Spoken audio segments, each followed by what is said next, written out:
What is up, everybody? NFFC live stream. Nelson Sousa, Vlad Sedler. We are here to draft. We are here to teach. We are here to entertain. And we're here to learn, of course, as always. And we're about 3 weeks from the start of the season. That big game on Thursday is going to be a doozy. The Kansas City Chiefs and Detroit Lions still a few weeks away. But this is the height of draft season now. And we've got a bunch of drafts to do. I know this definitely is not your first of the day, right, Nelson? You drafted an OC earlier today at 8 p.m., right? Yeah, I had a OC and a silver bullet earlier today. So just going for the trifecta tonight. And hopefully I don't get too tired here in the second half of the draft and get a little punchy. That's okay. If that happens, you can just go on auto, set some, Arizona Cardinal receivers into your queue and we'll be all good. Yeah, we'll be good. Take Rondell Moore like in the 8th round. Yeah. Hey, listen, you have to diversify a little bit, right? This is true. So Nelson, in case you don't follow him, it's at _franchise12. I'm at RotoGut. And if you are not familiar with the format, it's a 12-team PPR. We ran KDS, Kentucky Derby style, to determine our draft slot. I am picking from the 5 spot. Nelson drew the 1. And, third round reversal after the second round, the draft flips. So the person at the end of the second round is then getting the person picking 12-13. So the end of the first round is then picking again 25 overall. So the first pick in the third round. And there are league prizes for first and second.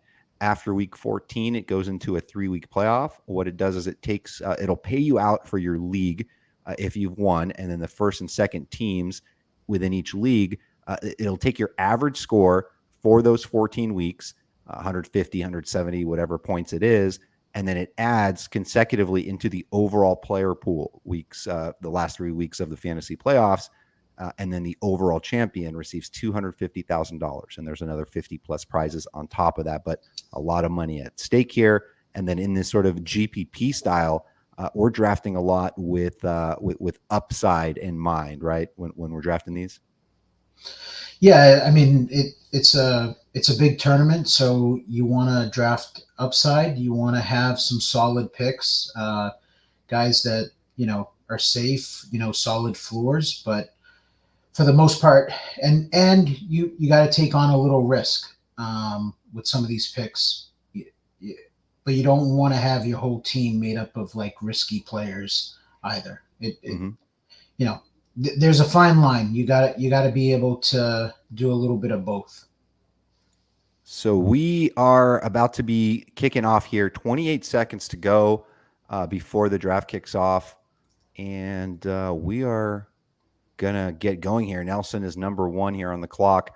In case you like this format, you've never played NFFC before, and you want to get in on these leagues, we do have a special, and the code for it would be Bijan50, and that's BIJAN, like the player on the Falcons, the new running back, Bijan50.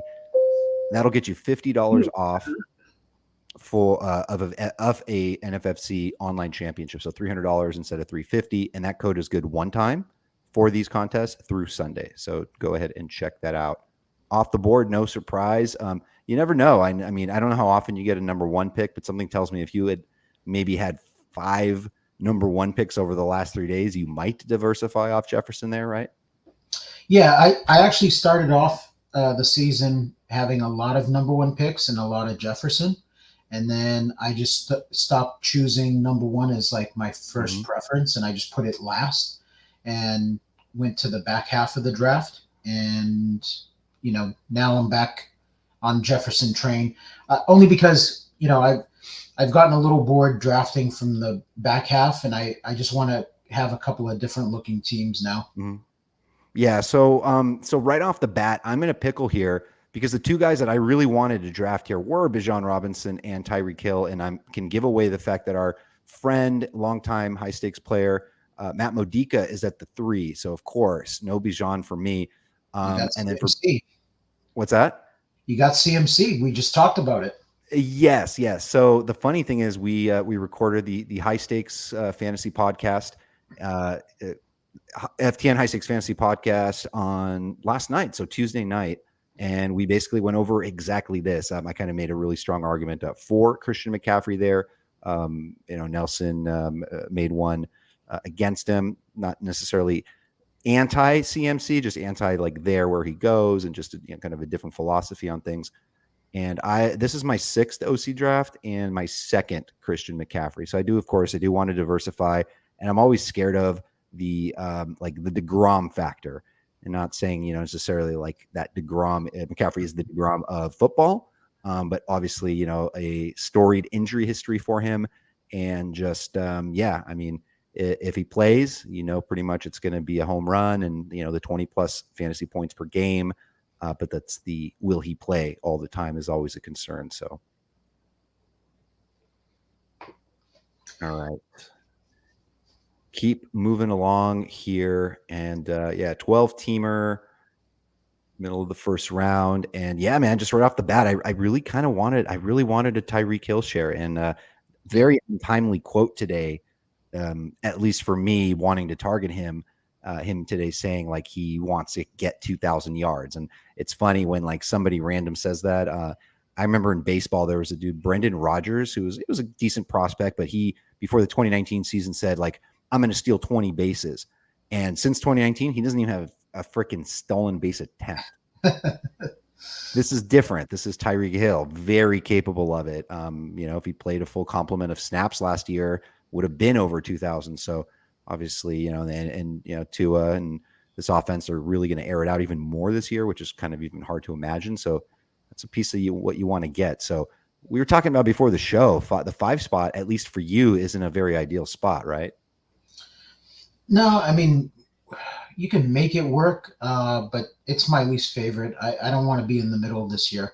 I either want give me Jefferson, Chase, Tyreek, like with the top 3 pick, or let me go to the back half of the draft. And then yesterday I was doing an OC. Thankfully, you were not in that draft, so that's what's one league I don't have to battle you for Fab. I was in a position where already having 50% Cooper Cup, basically on my OC teams, and I passed on him at 9 and took AJ Brown, who obviously I love, I have no issue with, but kind of different volume expectations. If Cup is healthy, if Stafford stays healthy, I mean, I think obviously sky's the limit. He ended up going 12th in that draft, and you just kind of like regret it. And so that was the other thing I was considering. It's like, hey, maybe I go another Cup, but now I'm at a place where I have 6 teams and 2 Cups, 2 McCaffreys, and I just pray for health. Yeah, actually, it's interesting. I mean, as far as Cup goes, um, I just think there's a lot of warning signs with Cup and that offense and Stafford. Um, so I understand why he's dropping. He was locked in early on in the draft season as like a top 3, top 4 pick. So I totally get it. Um, what's interesting too in this draft, the start of this draft, is Eckler to the 12 hole. I don't know if I've seen that this year. Yeah, sorry. I've got like a zoo here. I've got 2 cats. I got a dog, and they're like fighting outside. So I had to get save the cat, let them in. So, Yep. yeah, I know what you're saying. It makes a lot of sense, and obviously the it's no secret the upside on Cup is massive. Rams have some issues, that's for sure. But yeah, it'd be nice. It'd be nice to see if those 2 guys could stay healthy. Question for you. So Eckler at 12, obviously I think that's a nice little fall there because we had that little batch of receivers go from 7 to 11. I regarding Devontae Adams, always a big fan. I'm happy to grab him in the middle of the second, no problem.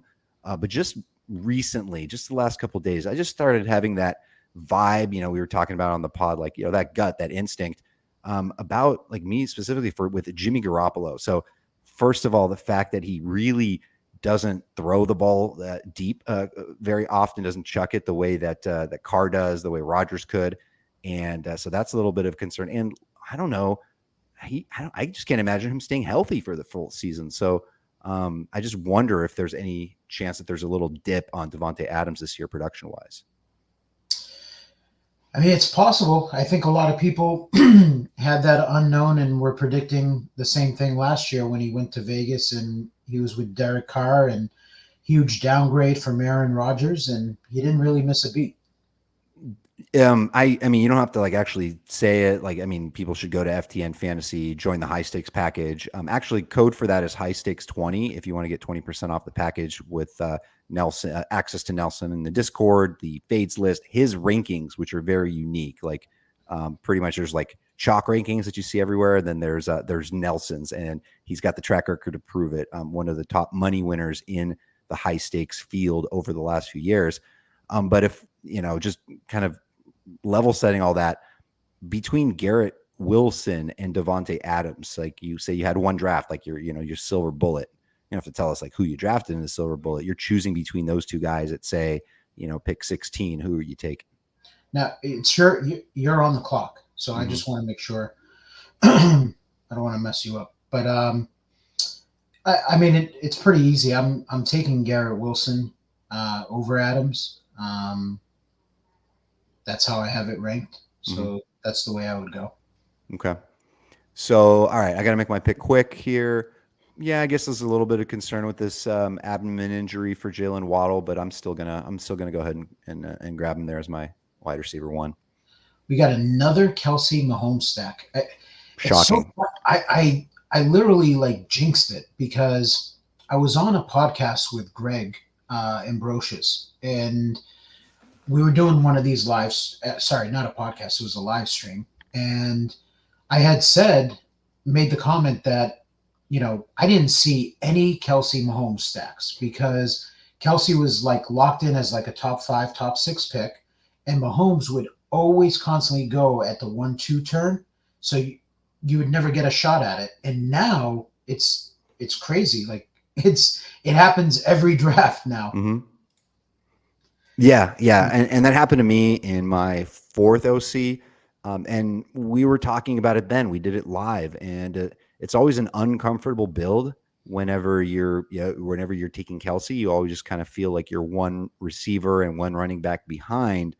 And then when you go ahead and grab Mahomes, you feel even more behind. But then you also have to remember the combo that you got there. And even if they're like 85% of what they were last year, you're still essentially getting value return for those first 2 picks.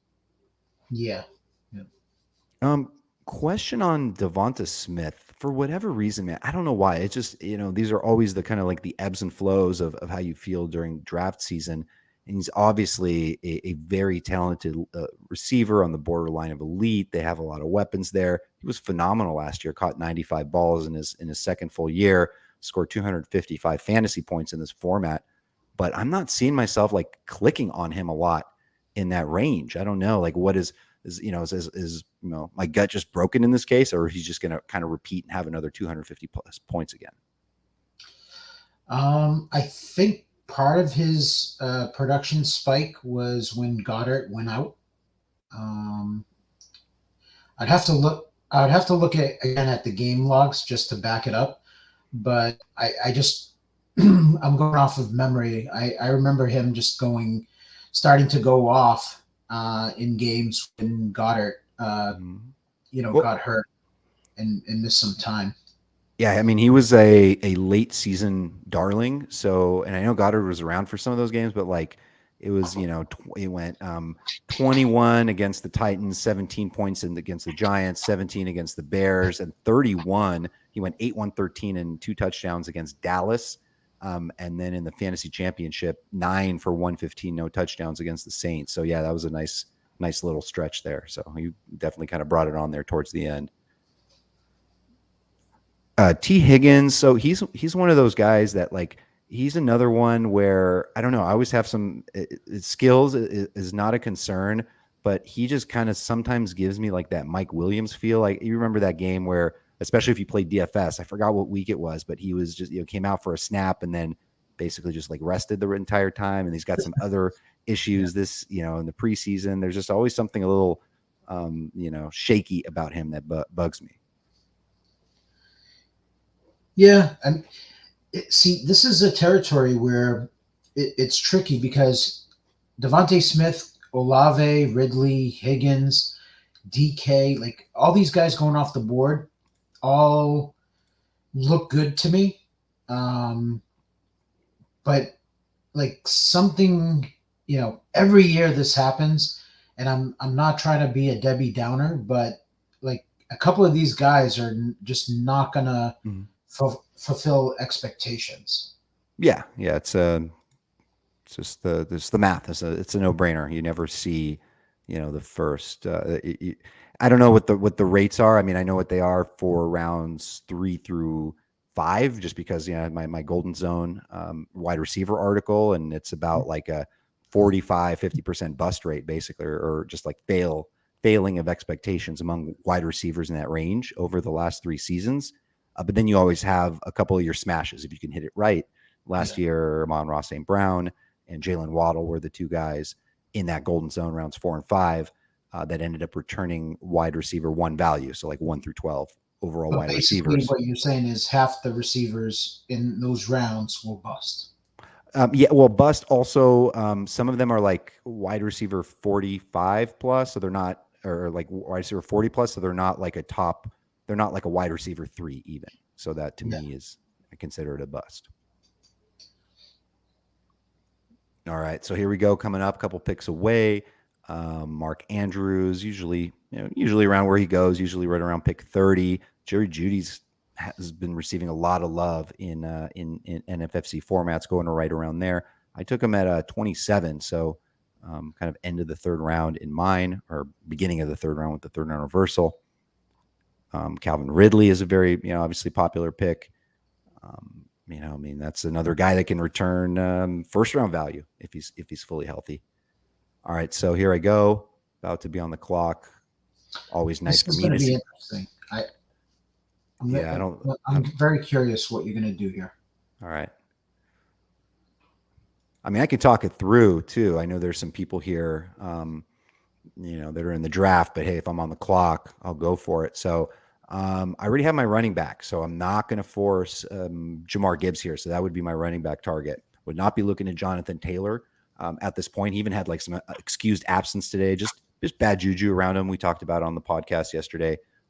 Tight end, it's too early for me to go with Hawk, Waller, any of those guys. So I'm locked in on a receiver. I may buck the trend. There are really only 2 guys I'm looking at here. And Debo is one, and I don't have any Debo this year. And I love Debo, love that offense in general. And he's healthy. He's lined up. But then there's another guy who is impacted this year. Today, based on some news, where he's now probably going to be going in this range. I already have one of him, and I'm just going to do it. I'm going to take him. Take DeAndre. Okay. Yeah. I mean, I would have gone wide receiver also. So I think that was a good option. There is a couple of there's a couple of running backs on the board that I'm curious, where they go off the board here in the next couple of rounds. The draft I did earlier at 8 o'clock.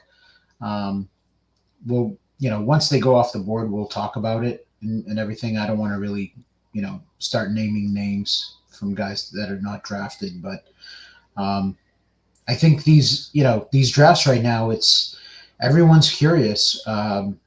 Every draft is different. You go from one board to the next, and the ADP there is no like solid ADP right now. Just Wild West, indeed. yeah, yeah.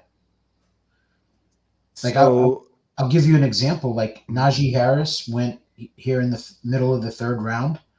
The draft that I was in earlier tonight, Najee Harris made it to the fifth round. okay, yeah. Usually pretty wide range on him. I mean, and DeAndre Hopkins, I think up until today with the Treylon Burks injury, which is thankfully not as bad as we thought it was going to be. And granted, this might be a little bit of an overreaction on my part, but I'm comfortable with it. I made that pick because I like DeAndre Hopkins this season already, no matter what. And so he was going early 4th round before this, an ADP of 39. And obviously I think maybe 8 times out of 10, even myself probably would be taking Debo there. There's really, I mean, there's a lot of, word of like, oh, we should fade Debo. And you hear some of that. I'm not on that. I'm not in that camp. I'm really big on Debo, but for me, I like the DeAndre Hopkins bounce back this year. And so I look to see where he has gone since today, like in today's draft. And so I matched that min. So that pick 32 overall that I just took him at, that's where he went earlier today as well. And it was one of those things where probably like 2 days ago, Hopkins would have been available at my next pick, 41. He would have been available maybe 80% of the time, 70, 60. But today it's now changed. So I think this is going to kind of be the new range for him. Man, this is it's a tough spot here. I really never can wide receiver heavy with Hurts, but I'm just trying to decide if I want to go wide receiver heavy here and take another one, or if I'm going to take the running back.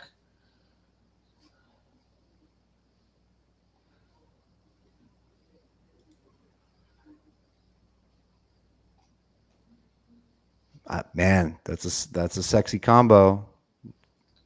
If you read the Golden Zone, you will like that combo. I can't get any. I have not been able to get a Watson yet. It's a real bummer. And obviously, I had my opportunity there, right? I could have easily taken the younger guy, faster guy at this point, probably more talented, may have a better season. But yeah. I'm reading the room, and this seems like we have a lot of drafters that are wide receiver geared towards wide receivers, and I'm gonna pass on the running backs at this point, and I want to make sure that I get good wide receiver play. All right, McCaffrey, Waddle, Hopkins is what I'm working with. Happy with that start. Really, for me, it's just be healthy, guys. Just be healthy, play, and what will be the ideal pairing direction I want to go, because my pick here now is 41. My next one won't be till 56. Quite a bit of time to wait. So I'm kind of looking at my own map out board. I'm looking at what type of receivers, running backs who might be around at that point, and thinking about my exposure list at this point. I will tell you, there are no wide receivers that I absolutely love and that just stand out to me here. If Watson or Moore were there, I would have absolutely taken them. And then I swap over to the tight ends. Still not ready for Hawk. This might be a good spot for Gibbs, so I'm considering that right here. Hopefully a PPR monster. And then the other option is going with a quarterback. So that's something I'm thinking about. I usually always, by rounds 4 or 5, I usually already have a quarterback, but I'm gonna go killer here with Gibbs. Let's go for it. And matching bye weeks too with McCaffrey, but I don't care. Yeah, I don't worry about that stuff. You'll figure it out.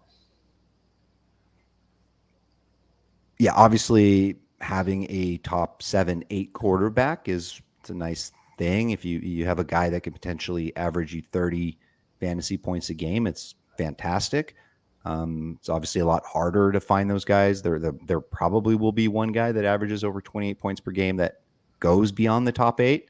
But that's obviously it's tougher to hit, more of a guessing game, and you can't even guarantee that you'll get these guys in this draft. And so most of my builds, I have one of those top 8, and then you're just when you have one of those guys, you also always feel like you're behind on a running back or a receiver. So I like my core now. I like my 4. And so I feel a little bit more open. I can go in any direction. And then I also don't really have to chase an RB2 like I usually do. Yeah. All right. So Mike Williams off the board. Mike Williams has been kind of a pretty wide min-max. And I'm just looking at drafts, OC drafts over the last 4 days. So 20 drafts in total. He's got an ADP of 53 and a min of 47 and a max of 63. By the way, this draft right here is great prep for the prime times, because I remember last year it was the same exact thing.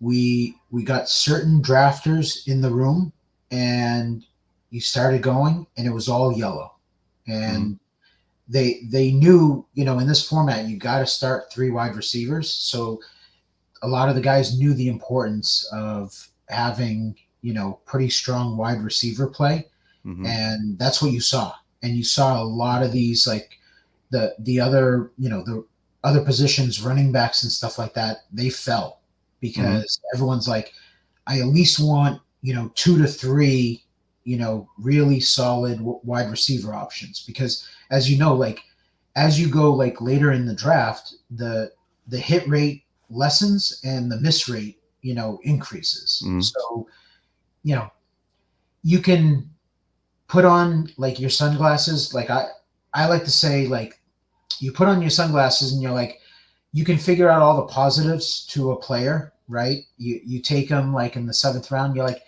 all right, he's my wide receiver three.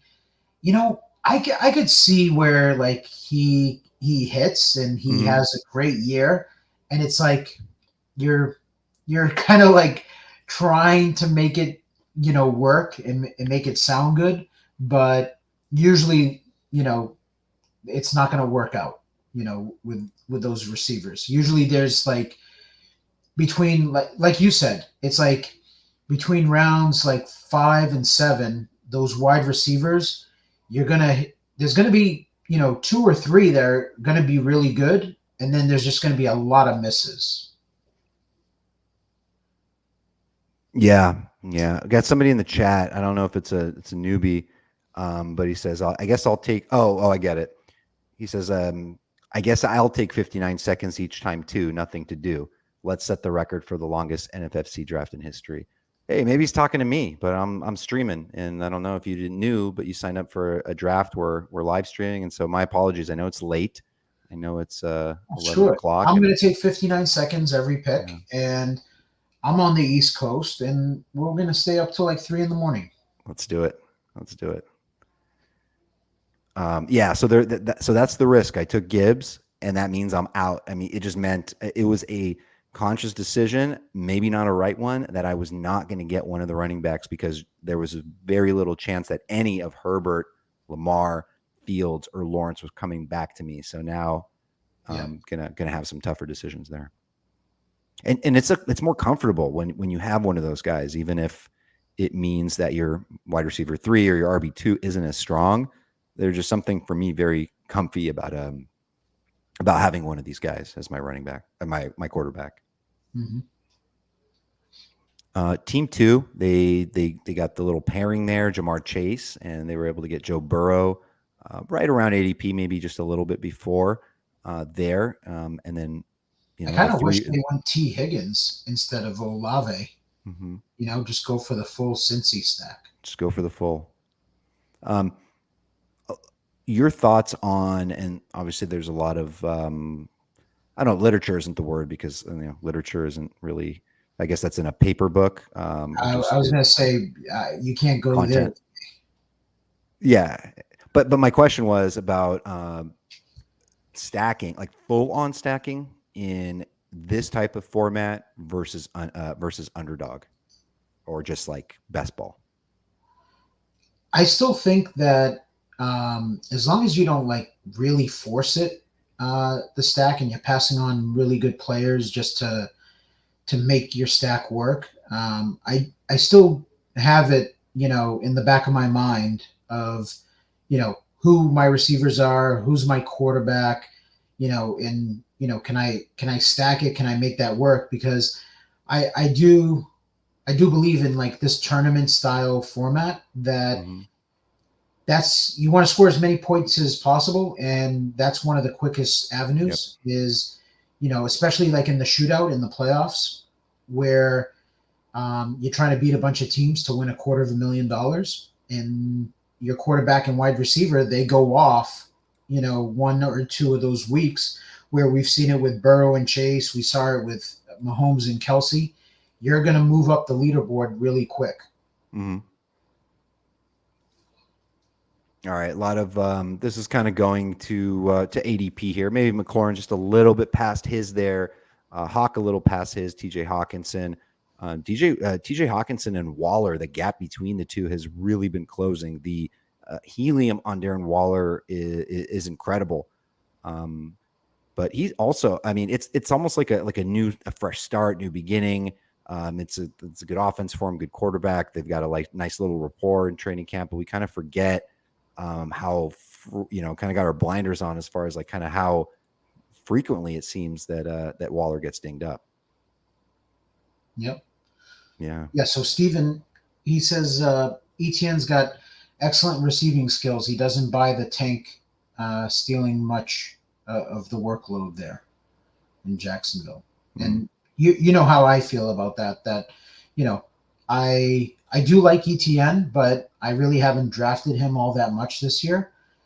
So it's not one of those things where I'm trying to take a stand. But I definitely think the Tank Bigsby talk has gone a little bit overboard to the point that you have ETN like in certain drafts he'll fall at a decent discount, and I'm interested in him.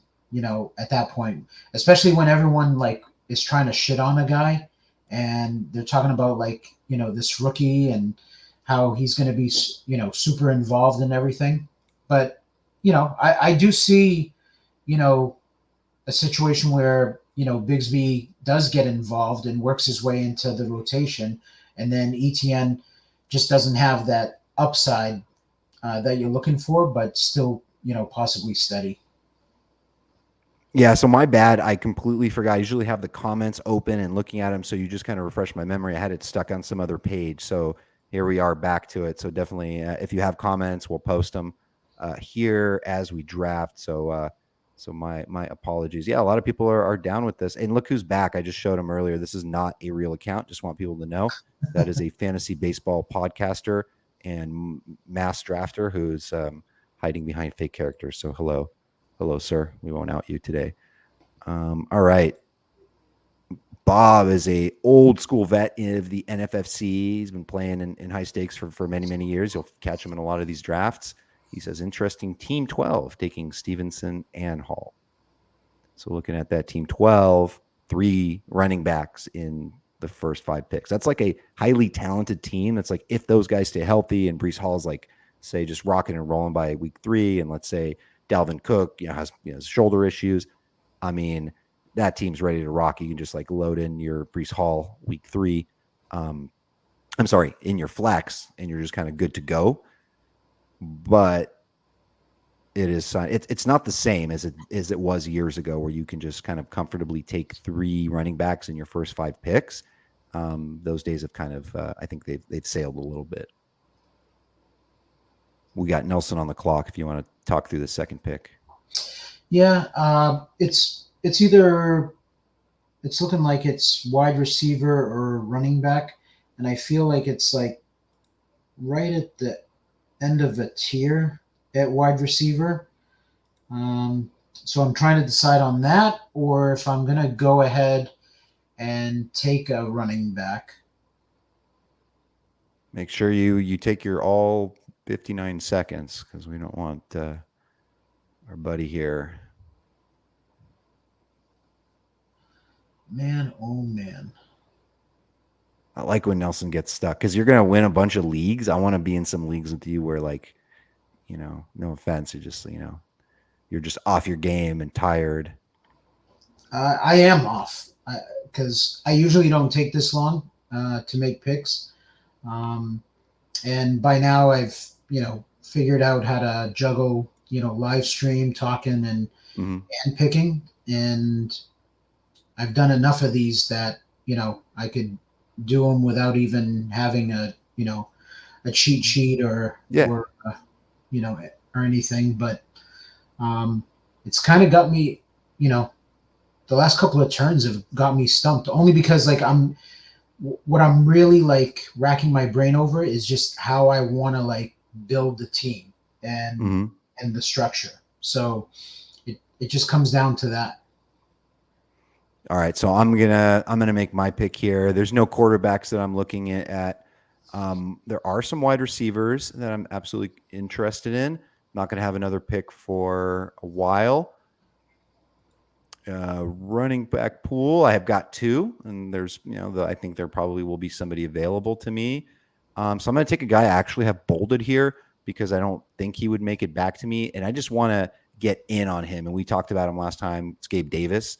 He Okay. was just a little, not at full strength last year. He's obviously a sort of a low floor, high ceiling guy, and yeah, I know, Dalton Kincaid's in the mix there, James Cook, probably Damian Harris, even Latavius Murray are going to be vulturing some goal line stuff. But I mean, he's obviously he's crazy talented. Maybe we see full year of health and the reception bump.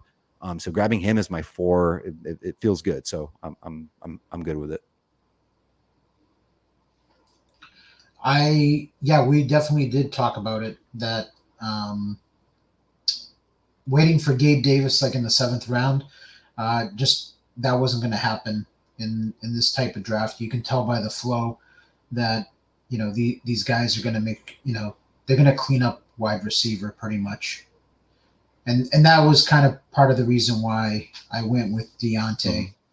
Um, I have my 3 wide receivers, but for those that don't know my style of drafting, I prefer a wide receiver in my flex than a third running back.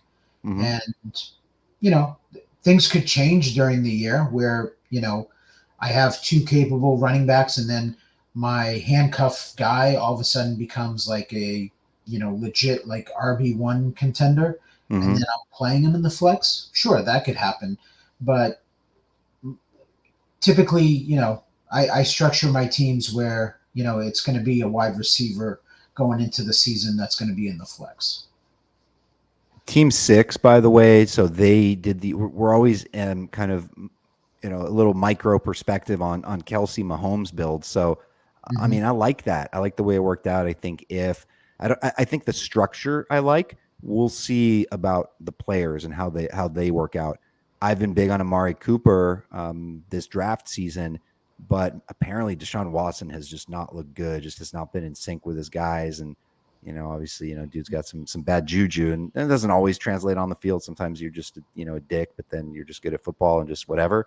But yeah, I don't know. I don't know how I'm feeling about the Cleveland situation right now outside of Nick Chubb. And then Mike Williams, of course, high ceiling, kind of maddening player to own, to roster just because of, always kind of getting dinged up or, on the sideline sometimes. But obviously a big play receiver. And then Pickens, man, that guy really, really looks like a stud. Miles Sanders, he's hurt right now. I know, hopefully a different role here in Carolina. I think it'll probably fit him well, just like kind of a real workhorse back. I think it'll work out for him well. So if he's healthy, I don't mind this build at all here, Team 6. No, I think I actually mentioned this earlier in my live stream at 8 o'clock, that a team actually went Kelsey Mahomes, same stack.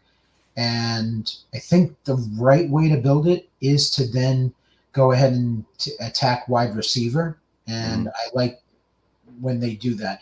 I think when you go like Kelsey Mahomes and then you go running back, and you have to start 3 wide receivers, I feel like you're just going to get like lapped by teams that are just Mm-hmm. going to have stronger wide receiver play.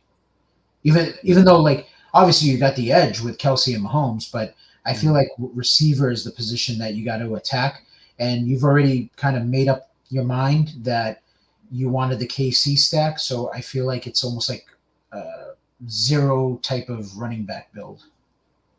This question here from Ryan, your thoughts on Madison, what it is you like about him. Is it more Madison? Is it more like, running backs don't matter, but he's gonna have like a heavy workload, and Ty Chandler's like kind of a different kind of back that isn't gonna get Yeah. early down carries.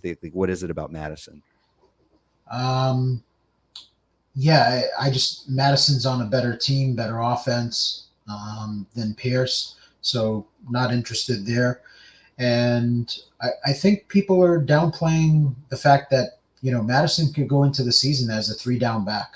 I don't necessarily think that those other guys are just going to be passing down backs Mm-hmm. automatically. So I think Madison's one of the few guys that, although looks boring or whatever on paper, he could end up being like a true like workhorse running back. Yeah, I haven't clicked the Pierce button in any type of draft whatsoever, and I know the other running back in that backfield is a very like unsexy pick. I mean, he goes like in the you know 13th, 14th round, and I mean, I'm mentioning him here way ahead of time, but yeah, like Devin Singletary, like nobody wants to click on him. He's on a bad team, but like if you really think about it, and the way a lot of these game scripts are going to go for Houston, probably not going to be working with a lot of leads. And it's just like a young team. They've got some talent. They got some future. They're like, like the Baltimore Orioles from 3 years ago or something. But I don't know about this year. And so I don't know. I just feel like, somebody like Singletary is going to be on the field a lot more than, of course, it's a goal line carry. Probably, much bigger chance it's going to be Pierce back out there.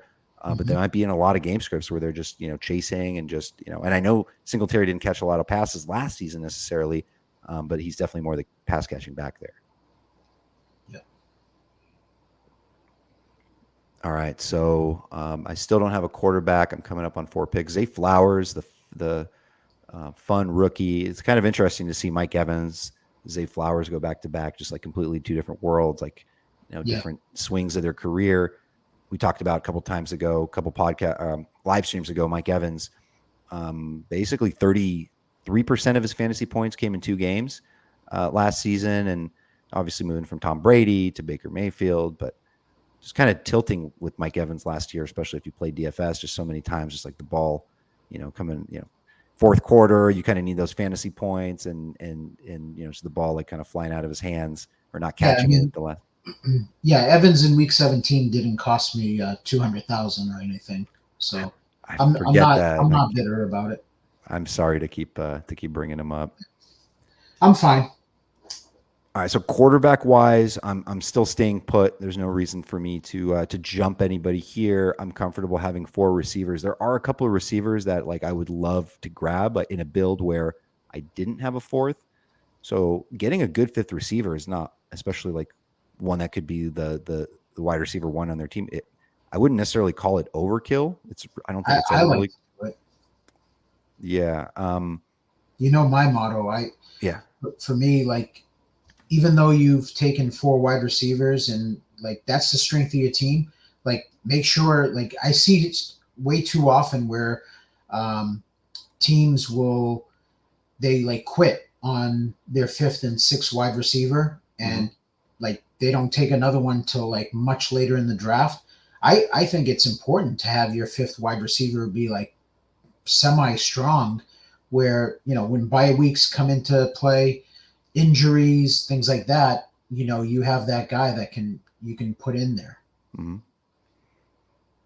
So Team 7's got a nice like kind of solid group of players. This is I would say a not a super sexy build there. It's just as far as you just got your grinder guys like Chubb and Harris, and the Lockett and Pittman aren't necessarily sexy, but solid, of course. And so I'm on for the big stack. Mm-hmm. What's that? Team 6. He's got the KC stack. He does. He's building it.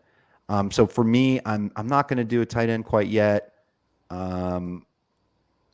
I think I'm good waiting on my 3rd running back. I think I'm going to go for a receiver that I really like here that I don't have enough exposure to. I think it could be the end up being the wide receiver 1 here on this team, Jahan Dotson. What are your thoughts on the 2? How close can they be fantasy point wise? I think so. Let me put it like this. I think a lot of people have kind of the same thing in mind. I think people think Sam Howell could be a capable guy. He's already has good rapport with the 2. We saw Dotson kind of more the he's actually of higher pedigree as far as like draft capital in the real draft than Terry McLaurin. He was quite efficient, right, in the red zone last season. almost like as even though he only played, he missed a bunch of games, but still scored a bunch of touchdowns. And McLaurin's he's never been really a double-digit touchdown guy. And that stuff can flip, right? I mean, you could be an outlier year from McLaurin. He scores 10, gets maybe catches more deep balls. We don't know how it's going to be with Sam Howell, but just between those two, like where do you see them lining up in fantasy points for the end of the season? Well, I mean, I'm skeptical that Howell's going to be able to support two wide receivers. So I think something has to give a little bit. They're both really good. So I don't know. You would hope that. I'm on the clock here. Oh yes, let's get you here. Give me 1 second. I'll just talk about the stability of Terry McLaurin. I mean, he's basically been. I'm sorry. Sorry. No, go ahead. Continue. Oh, I was just going to say, just the last 3 seasons, he's caught at least 77 balls. He's scored at least 210 fantasy points. And it's really just the touchdowns. Hasn't scored more than 5 touchdowns in any of the last 3 seasons. I think I have him for like 7 this year. A little bit of a bump. There's really no rhyme or reason to it, just the way numbers shake out for that team. But yeah, 27 years old. Yeah, he's solid. Terry McLaurin. All right, you made your picks. Okay, you took my boy Kamara. That's a nice turn, man. I like that, Goddard and Kamara. Yeah, it ended up working out. I don't have too much Kamara, so I was actually happy that he made it to me. I was actually going to be happy with either Montgomery or Kamara because, and this is what I was talking about at the beginning of the show to you, was that I wanted the one hole or up front just to have like a different looking team. Mm-hmm. And like I would have been perfectly fine if like team 2 had taken Kamara and then I take Montgomery, because those guys I'm a little light on, and I think they can still be good, especially like, they're going like in the 7th, 8th round.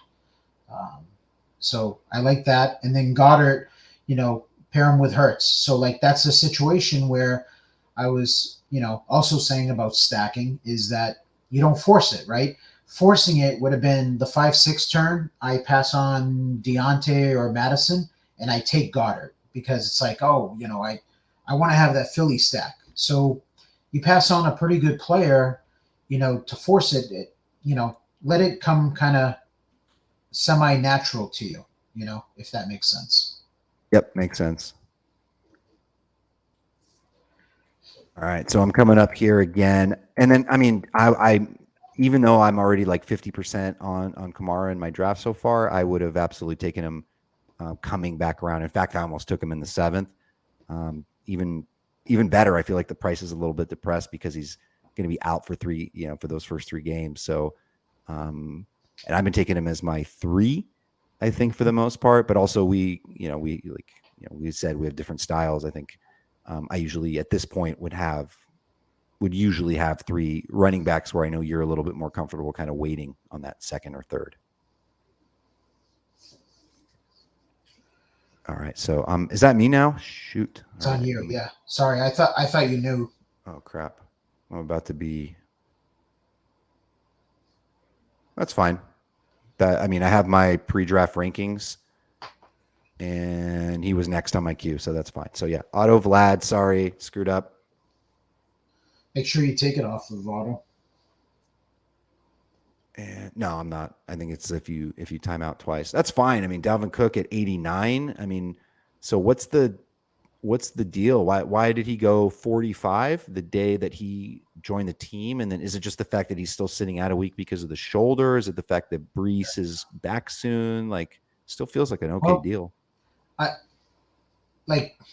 The way I set up my rankings, I feel like Breece Hall should be a 5th round pick right now, and Dalvin should be like a 7th round pick. So I think that, that's a good spot for him because it's my opinion. I know it's going against what a lot of people think, and with Brees Hall and everything, but I think Dalvin's going to be very involved in that offense.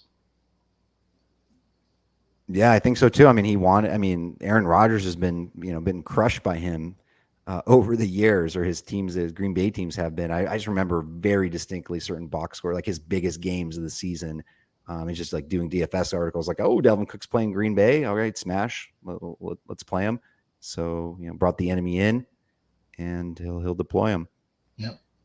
By the way, if you are in this live stream or drafting, and you may have noticed that the big sticker is now starting to come up, it does post your name.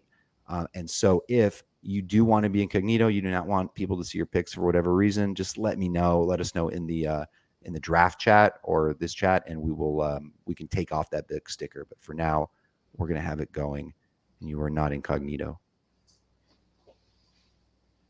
Kind of a risk I think you might know that you take, right, if you're going to be drafting in a live stream, unless you don't even know that we exist, or that we're doing this.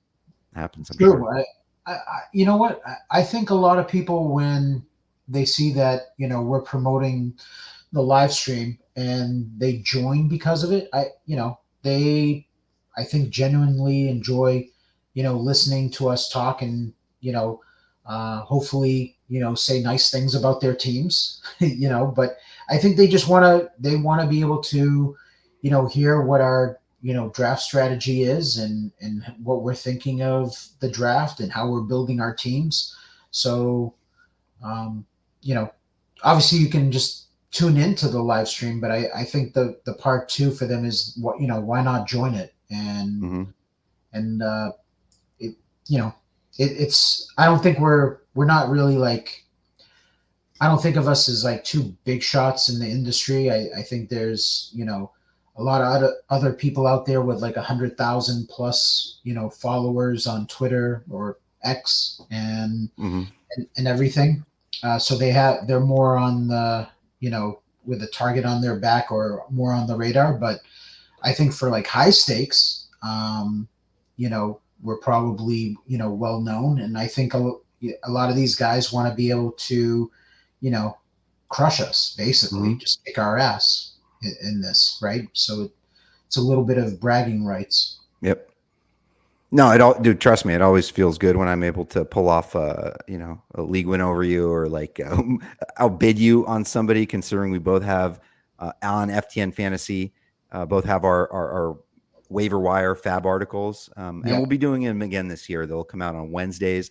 Of course, mine is it's both of ours are kind of um, NFFC centric, although works for for others as well. And then mine is part of the base package. If you want Nelson's, you got to do the high stakes package. So that's the package that's $199, and that's the one that if you use code high stakes 20, you'll get 20% off of that package.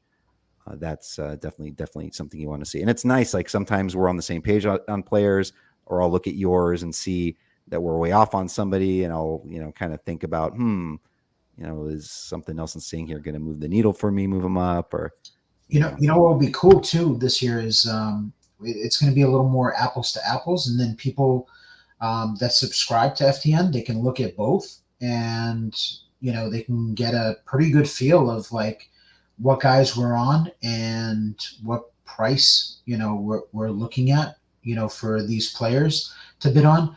Because I've actually gotten requests where I used to do percentages of bid Mm-hmm. amount, like based off of it didn't matter if you had $1,000 budget or $100 budget.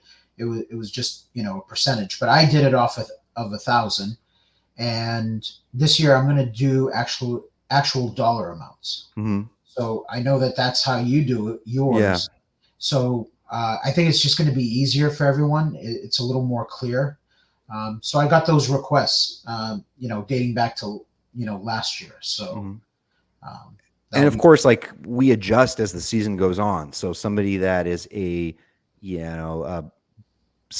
starting running back gets hurt, and the second guy is kind of banged up, and like let's say Dallas situation, it's like God forbid, we don't want to say it. I don't want to put any juju out there, but like all of a sudden it's the Malik Davis show, and nobody has him, and he's going to be like a $400+ bid. So we'll have our range, right? Because it could be anywhere from 300 to 700. We'll keep those ranges reasonable, but then a similar bid 9 weeks later, those will be kind of prorated, because at this point most people will have like under $300, I think, for the Yeah. season or whatever. Yep, for sure. I like Team 9. We're just going to go ahead and out you. Friend of the live stream, friend of FTN, John Fish, a high stakes player. I like his team. I like what he's building over there on 9. Just a really high upside, nice bunch of guys there. I like all the players he's taken. So I can only say nice things about the team. But I do wonder, having Lamar and J.K. Dobbins, do you think that's like I didn't just notice that. good Yeah. correlation or bad correlation? Or is So it I guess there's a couple Ravens ways. offense is just going to be awesome and it doesn't matter? Yeah, so I mean, I think in most cases, like in a vacuum, it's not ideal. And I think somebody like Kevin Adams, our CEO, and he's a great DFS player, has won 6-figure prizes multiple times. He kind of likes the idea of like the getting equity around the team, so you're basically getting all Baltimore's touchdowns essentially, unless like Gus Edwards screws everything up. But if J.K. Dobbins is healthy all year, and it's either if it's a rushing touchdowns, it'll be Dobbins or Lamar. If a pass touchdown, you're getting those 6 points apiece from Lamar. So I don't hate it, and it's unique, right? You're not going to see a lot of people grabbing Dobbins with Lamar. All right, so I'm coming up here on the board, and I'm up. All right, let me see. Okay, we're looking at tight ends. I think I'm going to wait again. I'm happy with my running backs.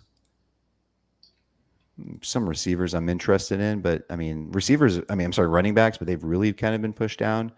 So I'm just going to grab my stack partner. I know I'm kind of like not really getting a deal here on him, but I'm going to go ahead and grab Tua and just kind of hope for the best. Him and Waddle healthy and good.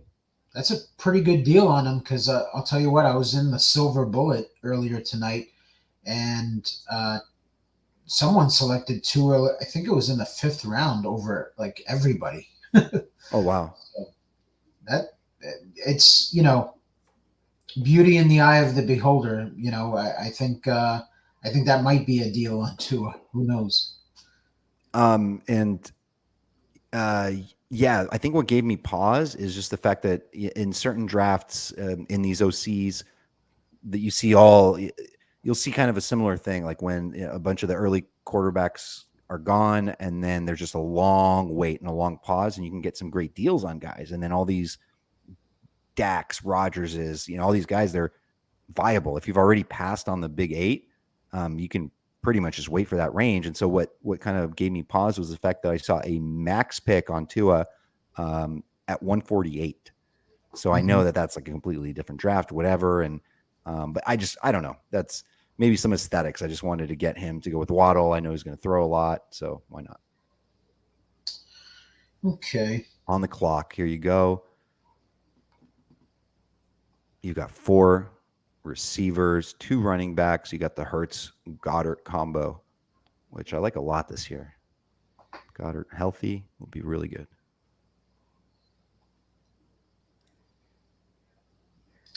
I don't typically do this, but 2 more quarterbacks? Yes, please. Yeah.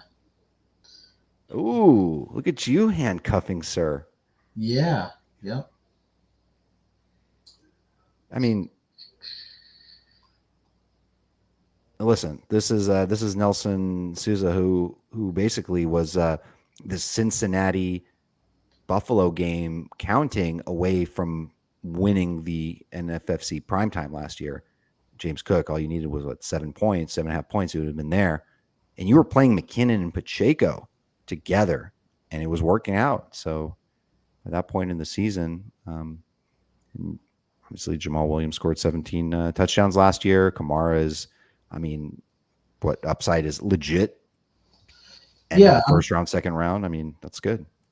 The pick, obviously my RB2 is missing, the first 3 games of the season. So that's just pretty much a standard, hey, I need a guy to take his place, and it's probably the guy that's on the same team. So Mhm.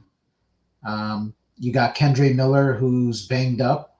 So I think that helps Jamal Williams a little bit.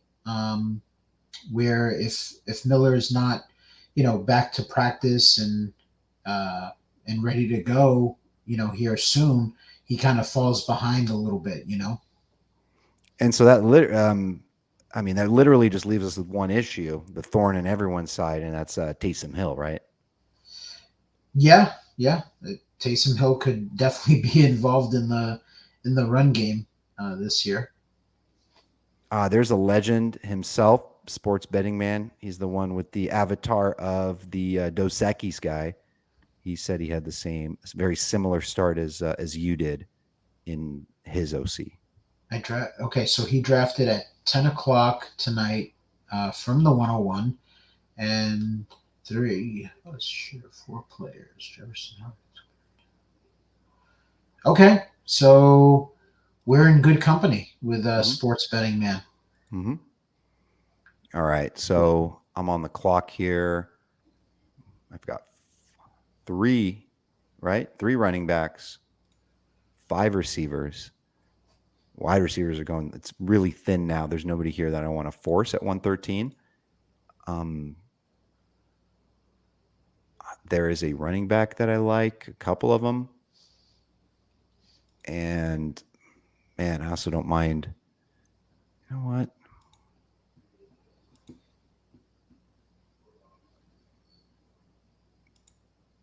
I'm just gonna grab him. I'm just kind of been back in on him. Like I had not been drafting a lot with Yep, Pat Freiermuth earlier on, and just I mean, once that's the a Dulcich thing good spot happened, for him. yeah, I got him later yesterday. So yesterday was my Oh, first Freiermuth share. I got him like in the I just fell like the 120s, I think 130s. that's a good spot. I don't know. I don't even think you were haggling over that pick, and Hmm. you need a tight end, and I don't know. I think that's a Yeah, good price for him. there's So some guys. Well, I was gonna say there's some guys that go in like the 150s yeah, that I like that I can see as my starters. I think are completely underrated. So that's kind of my only pause. Sometimes I'm like, you know what? If I've gone this far, I feel like I can get away with it. But yeah. I mean, I mean, Pittsburgh's got to be better this year, right? I mean, there's no way around it. I One think would think. I think they take another step forward. Yeah. So Jay, who's in he's team two. Um, he had mentioned that Tua and the Silver Bullet went in the fifth round, which is what I was saying earlier. I was part of that draft, and that was kind of shocking to Hmm. see him go there. I he went over Joe Burrow, so Yeah. Burrow was still there in the fifth round, I believe, and the guy just fired him up. And I don't even think he didn't even have Tyreek and Waddle actually. I mean, yeah, it's going to be the latest headline on Florida man takes two in the fifth. Yeah, it was interesting. Yeah, and so in the silver bullet, it's only one shot. It's actually like the best contest because you only have one team. So I understand if he is your guy, you Yeah, get your guy. But I mean, probably was going to make it a couple more rounds. yeah. That's what it's advertised as, is that you only get one shot, so it's kind of like get your guys type of draft. Some people draft it that way. Some don't. I didn't necessarily draft it that way. Like, oh, let me just take all my, the guys I like, and I'm going to push them up around or whatever. I was in the back half of it. I think I did okay with it. I don't think I loved the team, but I didn't hate Mhm. the team. Yep. Now, what are the chances that Dalton Schultz gets the what is it, like the Austin Hooperitis? And there was another tight end, right? It's just like a tight end. Someone else a couple of years ago, they just like smash, and Hmm. then they just go to a different team, role changes, or they get hurt or something. Like, I mean, we saw with Dalton. I mean, his just like prowess in the red zone and like in the and I mean, just the end zone's amazing. Him and Dak had a really nice connection. I just wonder, how things are going to work out for him in Houston. I think Schultz is that boring pick that no one really looks to draft him. It's just kind of like, oh, he's there type of deal. But I actually think that he's like a pretty solid pick where he goes in these drafts. So yeah, Jay's letting us know that Burrow went the very next pick, and no, he didn't have Hill or Waddle. So just a Tua fan. So the guy that I was looking at when I took Freiermuth, and I'm guessing probably like maybe not your kind of guy, and I could be wrong, but or maybe you're just indifferent to him. I don't think you love him. I don't think you hate him, but I really like Jerick McKinnon. And the only problem is there's just so many mouths to feed in that. Like I obviously he's not going to score 7 touchdowns over the last 6 weeks of the regular season like he did last year. Yeah. But yeah, it's just going to be a different offense this year in KC. Yeah, I don't mind him. Obviously, he helped me, last year win some money, but it's a new year, and it just seems like when those like guys, because McKinnon's been around for a little bit, he's always had the talent, never put it together. Last year, it seems like he actually did put it together. Mm-hmm. Those guys seem to they go on the radar and then they get off the radar. Yep. So, I could definitely see that being the case where, for whatever reason, it just doesn't work out this year and it's someone else emerges in Kansas City. Team 12 is, we were talking about them earlier. They went with 3 running backs in their first 5, and then went quarterback, tight end, and then hit the receivers hard. So that's an interesting bunch. I think we can all safely say that a healthy Rashad Bateman could be incredible. We absolutely love them. I mean, he was one of our kind of like, golden zone, golden boys last year, and unfortunately just, couldn't stay healthy. And again, was a little unhealthy this summer. So yeah, I mean, can he actually make it through a full season? Well, I'll tell you right now, Team 12, he is not, he's not worried about risk.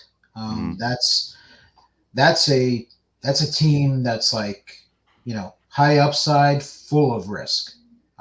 So it's either like that team could be like scary good, or it could like crash and burn. Mm-hmm.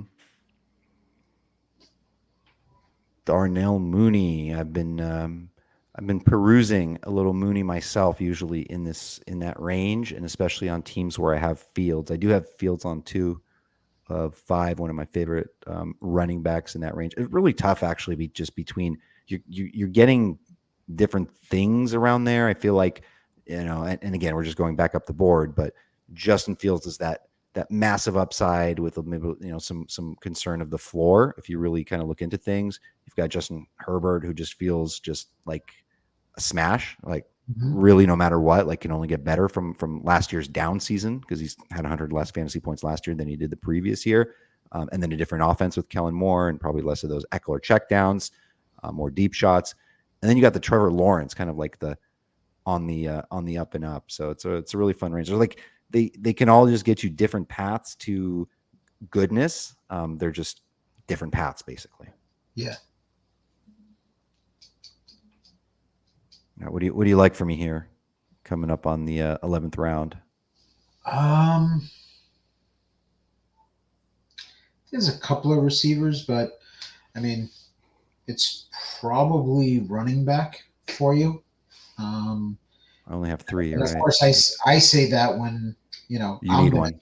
I'm going to take running back. So, but I'm never going to like sway you in the wrong direction. I'm always going to be honest. That's how I. Sorry, I got distracted there for a second.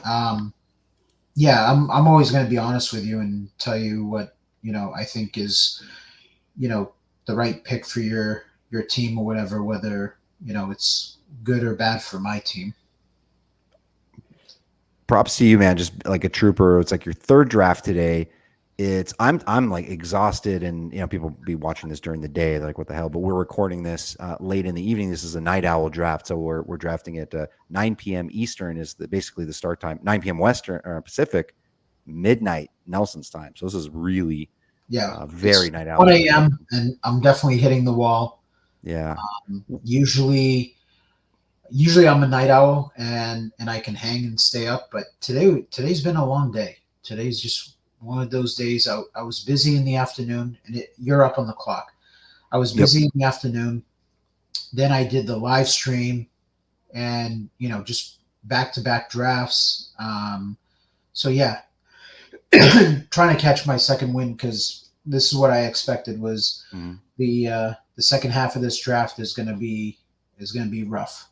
Yeah. So we're definitely gonna end this live stream, soon, because I'm gonna be like getting up, doing jumping jacks, and Yeah. trying This to. is where, yeah, this is going through 12 first. So we'll take you guys through the next 2 rounds and then go from there. So I've got 14 seconds to pick. I'm between two running backs. A little bit tough for me to decide. Man, I will just go with Tank. Yep. Yeah, there. After he goes, I'll mention it. I'll say who else I was looking at, and I'll ask you for your opinion. But I don't know, just between him and some of the other guys in this range, he's the one that kind of feels like has the most upside to me. Hmm. So Jay has noticed that we've had the same type of build um, after 10 rounds.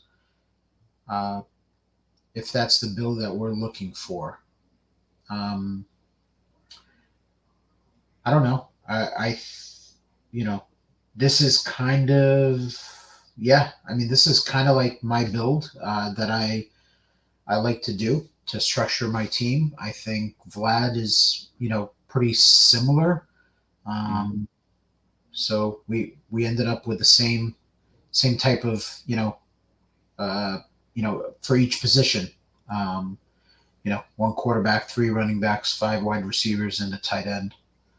Yeah, I mean it's pretty standard. I feel like I'm not like ever I'm not looking for a specific build, and I'm okay to go out of the comfort zone. Like if in the beginning of draft season, and because I got a lot of the baseball stuff going on and want to stay focused there, I'm not starting early drafts. And then of course I always feel bad when you look at some of the boards of the deals that people got in June, made NFFC drafts. You're like, man, I really should have got in earlier. But as I study more and feel more comfortable with the player pool, there are like pockets where like I'm okay. I can now wait on my third running back because I like these guys that go in tier 6 as much as the guys that are currently going in tier 5, things like that, or more comfort with tight ends going on later in the draft where I don't have to force a Njoku, Evan Ingram, or Firmouth if I don't have to. Yep. So Bigsby and Warren, those were the two guys I was looking at. Matt Modica got Jalen Warren. He's a very popular among. I've noticed a lot of sharps I respect around the industry are really a big fan of Warren, and it's not necessarily like a. It's not from a perspective of he's going to take over Najee's role. I don't think a lot of people are necessarily think that's going to happen. I'm guessing we probably don't either. It's just like he's just a nice compliment to that. He's was very efficient, more efficient than Najee in many ways last season. He's a good pass catcher. It's going to be a second full season. There's a lot to like about Jalen Warren. So I feel like he would have been a safer pick. And then Bigsby was like if something does happen to ETN, possibly a smash.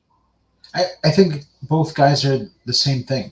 I think Warren has, because we've seen it, he's got more of like a safer type role Mm-hmm. week to week, but it's still these are guys that you're not going to want to start. You're taking them because if there's an injury to the starter, they could be huge. Mm-hmm. And so they fall in the same category to me.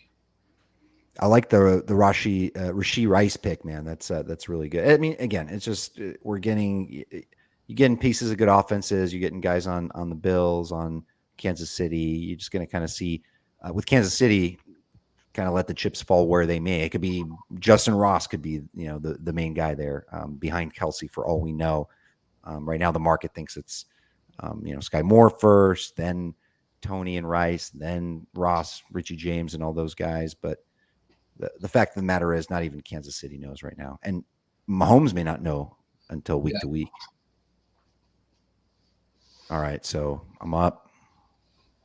Usually when I'm not live streaming, I like have my picks ready and I've got my, my queue set up. I got my pre-rankings and everything. Not today, apparently. So yeah, I guess I want to get more. I have 5 receivers, maybe get some more wide receiver depth, a few tight ends that I like. Wouldn't mind grabbing another running back. Some more depth. I don't know. The receivers in this range don't really do it for me.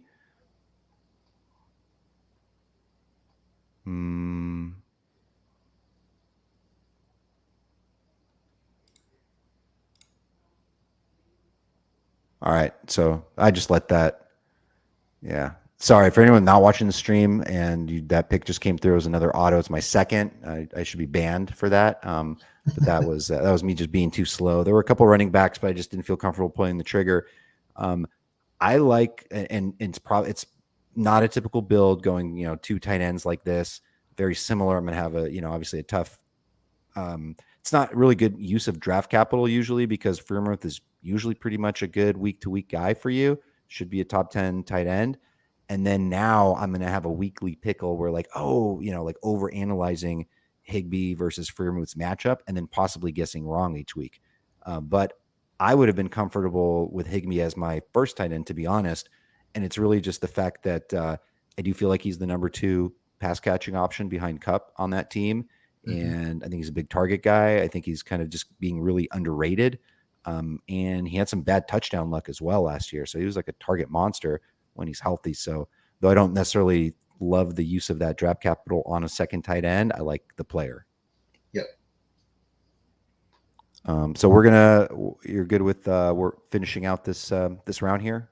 Yeah. Calling it a day? Okay. And then I'm gonna put it on auto and go to bed. Cool. Sports betting man. Story of Tua learning to roll and learning how to fall better with training jiu-jitsu. I like that type of stuff. I like reading that. Any help is good, right? Yeah, absolutely. They laughed at me 2 years ago. They laughed at me when I said Aaron Judge doing yoga is going to help him. It's going to lean him out. It's so shit works. It happens. Oh, Steve, yes. No, I did not take Eli Mitchell to back up CMC because that's what happens when you're live streaming and exhausted and you don't think about those things. But yeah, I wouldn't have minded. I think I'm more of a handcuffer than Nelson, but that probably would have been smart.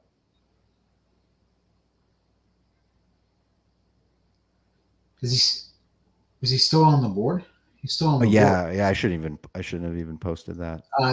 You know what? The guys, they're going to be nice enough. They're going to let Mitchell come back to you, give you a second chance. Thanks, guys. All right, first defense off the board. We've been seeing them.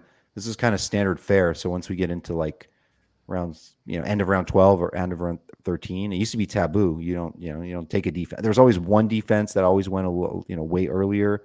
Now we're seeing usually Philly and another unnamed defense kind of go in those first couple rounds. You've been dabbling early on those?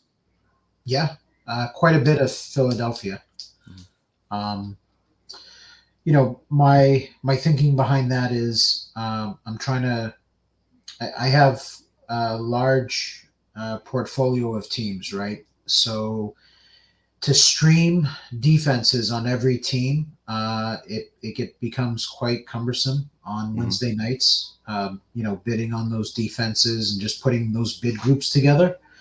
And I did this a few years ago. Is when I actually, didn't really focus so much on streaming and focused on getting one of those really good defenses and just playing them every year. I charted that year what I had spent in Fab for those defenses to stream. And it was like over $300. And I was like, what the heck? And so like, it was shocking to me that I spent like 300 of my Fab dollars on defenses. And we're talking about like, shitty defenses, just streaming every week. And I don't know, I instead of bidding like $1, I I was like, hey, this defense is the defense to own this week. I'm going to bid $35 or $37 on this defense. And it just added up Yeah. over the year. So I just decided, you know what? I'm going to take Patriots defense. I'm going to take Eagles defense. I'm going to take Bills defense. All the top ones through the years, the last few years, and I'm going to try to save on fab. So that was basically my thinking behind it. Thanks, Fish. We were just complimenting you, and then you took Eli Mitchell, so that's okay. This is the game. This is the name of the game. Nelson, hope you get some rest, and because you're back at it tomorrow. More drafts. This is the height of the season. You just did your silver bullet. We've got the prime times. Just like this is like the best part. It's drafting is incredible. So FTNFantasy.com is the site. Use high stakes 20 for the promo code to get access to the high stakes package that does feature Nelson Sousa, myself, and Maddie Davis as well, and you get access to everything that we got on the regular one, the regular as well. And then the promo code to get $50 off of a live stream. I'm sorry, of a RotoWire online championship, $50 off to draft is Bijan50, BIJAN50. Hope you enjoyed the stream. Nelson, nice team. Let's crush it. Let's one of us win the $250,000, and we'll catch you next time. Have a good night.